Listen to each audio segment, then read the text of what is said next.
Welcome to It Doesn't Take a Genius. A quick tip before we get started. Nervous public speakers have often used the trick of visualizing their audiences in their underwear to calm their nerves. You may want to try that as you watch Mark and Mike. After all, neither one of them is wearing pants. I'm just saying.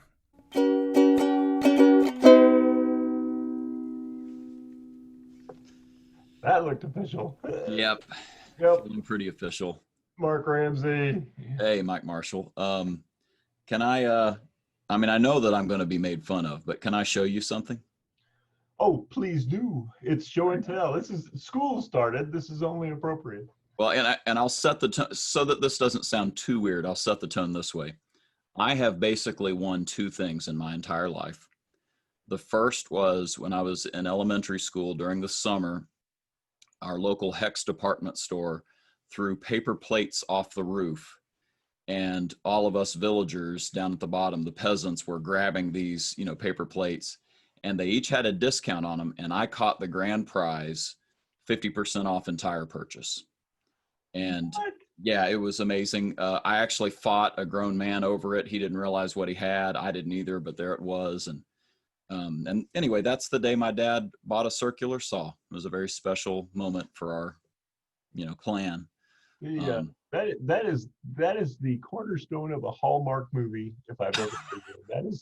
That is the script right there. We've just written a Hallmark movie. And then a big city lawyer came with a dog, and somehow he was wearing flannel. Anyway, it doesn't matter. But that's the first thing I've won.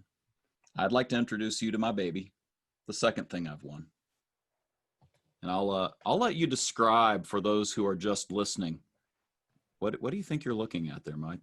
Well, it's some sort of space alien transformer robot mystery science theater 3000 person is what I'm seeing. I'm going to disagree with most of what you said.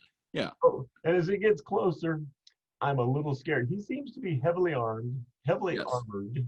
And I'm always amazed that you've got these sci-fi guys, and yet they're still carrying around a 50 caliber, and they're using Gatling gun style. Oh yeah. Well, and you notice he has a big claw. Oh yeah, yeah. So yeah, that's normal. Yeah, it looks like a backhoe. Right. On one arm. Yeah. So this is a model. This was a plastic kit that was assembled and painted, and it goes with a game called Warhammer 40,000. And I'll just for scale, there's one of the little toy soldiers that's sort of the main part of the game. So the regular soldier's the size of the robot's foot.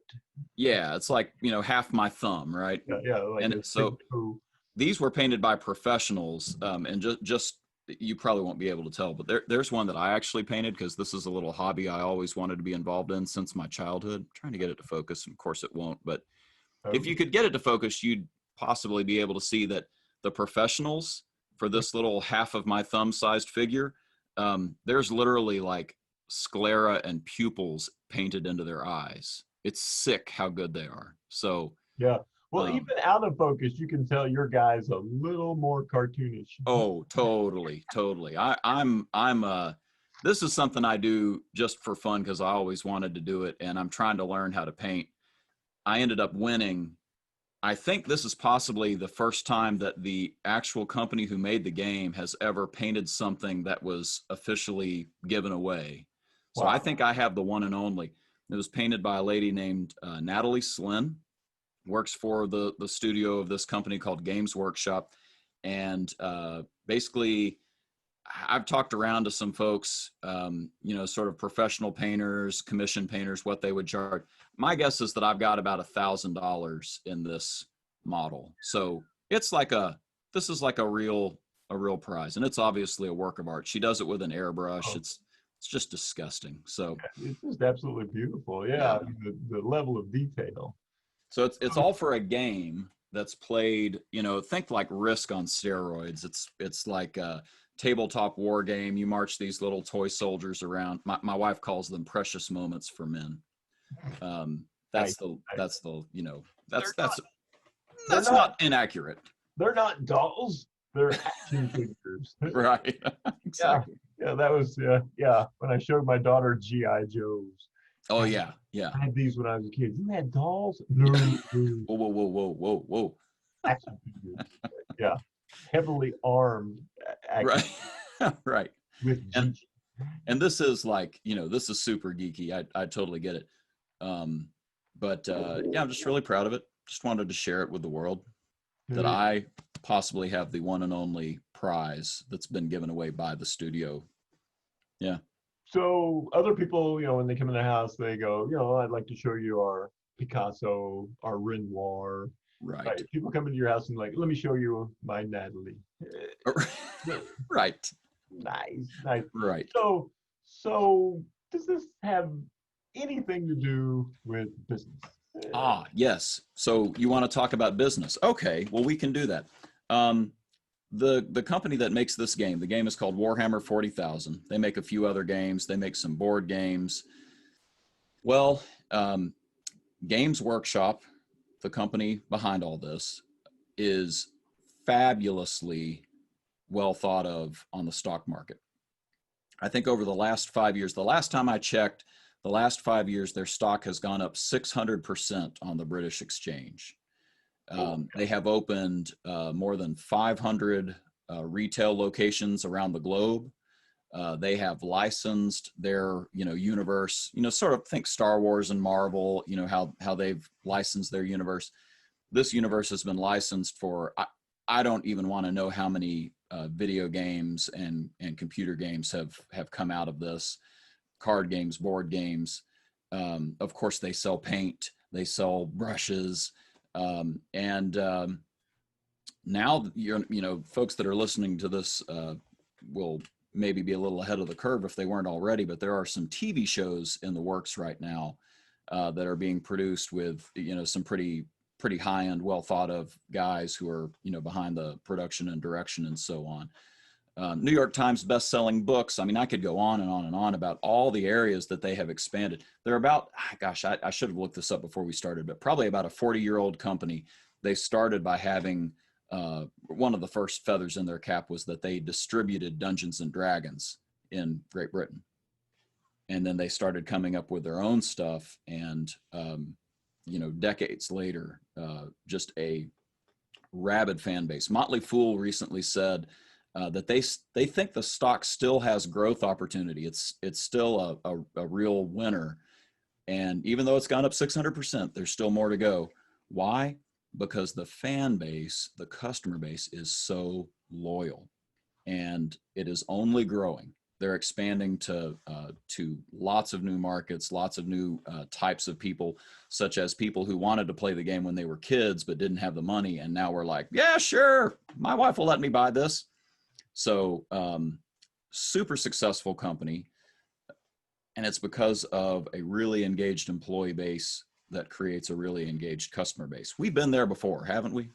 Oh, I think so. The cornerstone of everything we talk about is engaged customers, engaged employees. That's right. And the power that brings. Also, as you're talking, I realize there is so much in the world I don't know. Here's this thing that's been going on for 40 years. It's amazing. There's an entire cult. There's Right. people who are wed to this. People are making millions of dollars. I've never heard of it. Right. Right. It just makes me think, what else is there that I don't know? Yeah. Yeah. And it's not like, I guess the best way I know to put it is just like everything geek is being mainstreamed right now. This is stuff that it's been there all the time, and now suddenly it's coming to the surface. I was on a business trip, and there was a guy. He ended up being, I think he was with PricewaterhouseCoopers, but a young consultant who was sitting across the aisle from me. And I look over, and he's reading one of their doggone magazines. I'm like, do you play Warhammer? And we're trading business cards and talking about our favorite armies, and so this has always been there. And now you're starting to see it bubble to the surface because they've kept that fan base so engaged over the years. And right now they're on a tear. I mean, if you go, their local retail location for me in Lexington, Kentucky is run by a young lady named Ilea. And Ilea is, I wish I could get her hired away to one of the car dealerships that I work for because she would just He's so fabulous. Her customer experience just invites you in and gets you hooked on some hobby aspect of this game. And she gets you so excited about, wow, I could paint a guy like that. In fact, you just helped me paint a guy. They have a great customer experience, and it's because people like Ilea are so bought in. You know, they're like, they believe in this product and how fun it is, and how engaging it is. So there you go. That's amazing. And we've always talked about the enthusiasm. Right. If you're just enthusiastic about whatever it is you're doing, people will go with you. That's it. You know, it's just a natural human behavior to follow those who are moving a little bit faster and are a little more excited than you are about anything. Yeah, totally. So what else about this that we can take from a business standpoint? Well, there's one big thing, and it's something that I just realized we had never talked about, but it's something I bet you and I deal with on a weekly basis. But Games Workshop is really, really good. I mean, I'm a geek about this Warhammer stuff and basically anything war related, but I'm also a geek about business. And so I've studied this company. I've listened to countless interviews with their, the people that work for corporate. I've visited a number of their retail locations, and I always pump the manager for information about, how they were hired, how they were onboarded. There is one theme. I'm not going to say it comes up every time, but almost every time I hear from a Games Workshop employee, there's one theme, and that is we are really good about giving and receiving feedback. Wow. And we know, having coached a ton of people over their lifetime, that is an incredibly difficult thing to do. Exactly. So what's the secret formula? So you and I have, used this in our work for years and years. And I think, your friend and mine, Gary Miner, a fellow coach, has a really simple way of putting it. But some people, and you can research this, but they call it the AID method: action, impact, desired result for the future. And Gary's way of saying that, that's an acronym to help you remember it. But he says, action, here's what I saw. Impact, here's why it's important. Desired result for the future, keep it up. So just a really simple way of looking at something very specific and saying, here's how that's going to be important and impact, your future. And for the future, here's what I'd like to see you do. It works positively and negatively. But just as an example, I recently heard an interview with somebody who does some of the online videos doing painting tutorials for Games Workshop. And he was talking about how he said one thing and then immediately with his brush did the opposite. And it wasn't a big deal, but it was something that was sort of more of an advanced technique that he did. And he should have done it the simpler way, I believe is basically the gist of it for the video, because he was recording this for, newbies like me. And his boss said, you're going to need to probably re-record this part because you said this, but you did this. That's the specific action that she observed. And he said, oh, well, you really think so? And she said, yeah, I do, because I think if we let that go to film and release it, you're going to come off as a little bit of an idiot.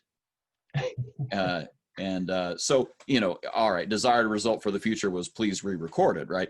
But that's the AID method at work. And notice that it wasn't necessarily a pleasant thing, but it's the right thing to make sure that you're taking care of that person downstream from you that you're giving feedback to.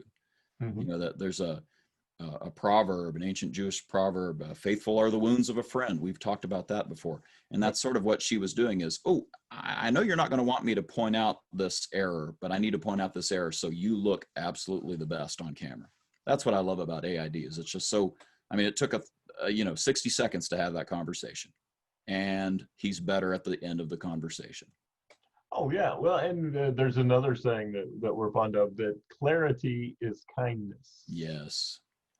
So in this case, because of AID, right? Here's the specific action, and here's its impact, and here's what a possible outcome could be.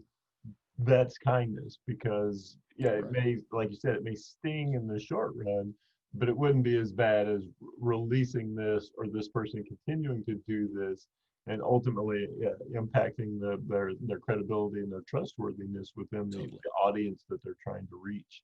Totally. So in this case, yeah, kindness is clarity. And Yeah. so, Love that. and to not be clear, to be ambiguous, one of the things that I like about AID is its specificity. Yes. The hey, doing a great job, keep it up. Right. I did 1,000 things today. I don't know which one you're referring to or which one you're paying attention to as especially as the leader. Right. Right. The other thing I like about this is I was talking with a store the other day, and they have some things that they would like all of the salespeople to do, and they've been hitting them in the head with the hammer. Here's the list. Why aren't you doing it? And I asked them to turn it around. As we talked about an appreciative inquiry approach. Who's doing it the best? And do you have a really good example that we can show where this salesperson did a great job with it? Yeah. Can we highlight that? And they did. They had one that was completely documented in their follow-up systems, and the outcome was great. The person bought the car and left a great review, and so that at the next sales meeting, instead of beating everybody up on what they weren't doing, they just put an example up and said, here's an action, here's the impact, here's the desired result, and they could visualize it, you could see it. I know exactly what you're talking about now. Right. And right. it was very specific on here's the very specific steps that were followed, and here's the great outcome that came of that. And so using and we got permission from the salesperson because some people aren't comfortable with that kind of recognition. Right. But it was a way of recognizing that person and saying, you're doing a fantastic job. And then we let everybody else in the room know, here's what we're looking for. Right. This is what's important to us from a positive standpoint. And so just multiple good things that can come from that type of approach from a feedback perspective. So there's a couple things about that, just these are my last thoughts here, but one is that, what a powerful exploration opportunity that is for the organization, right?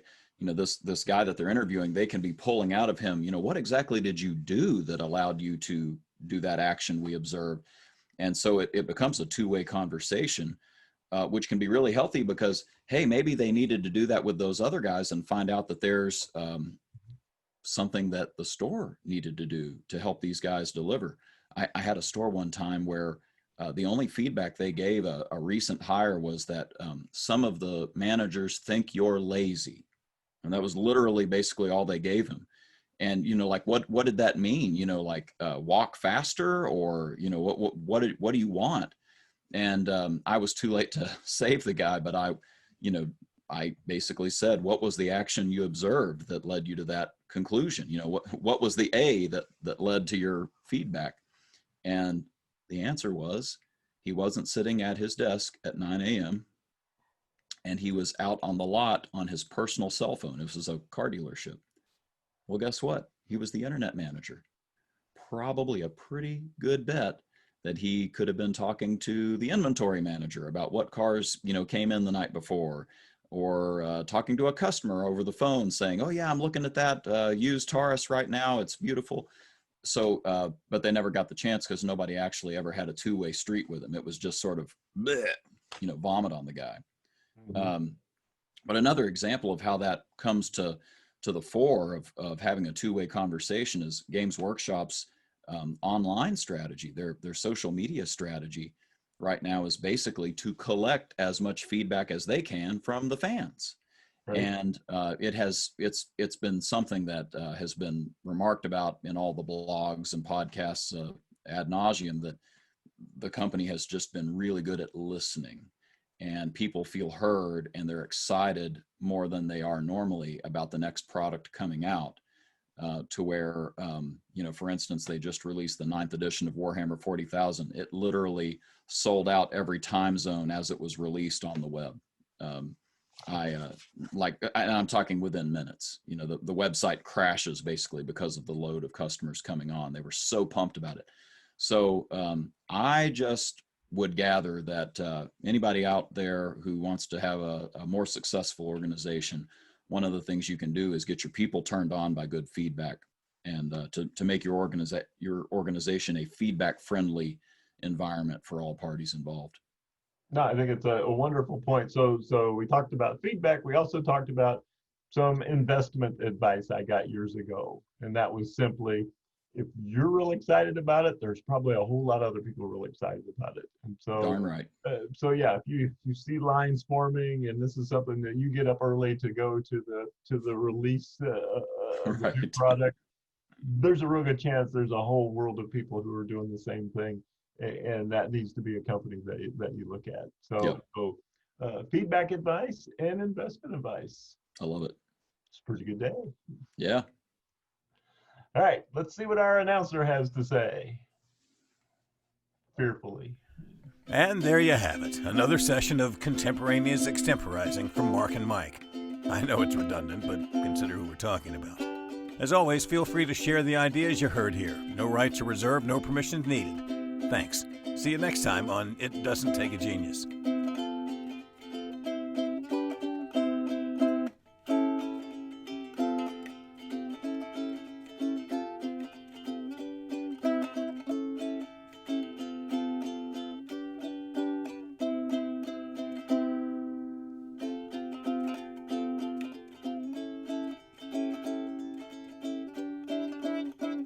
That's good enough.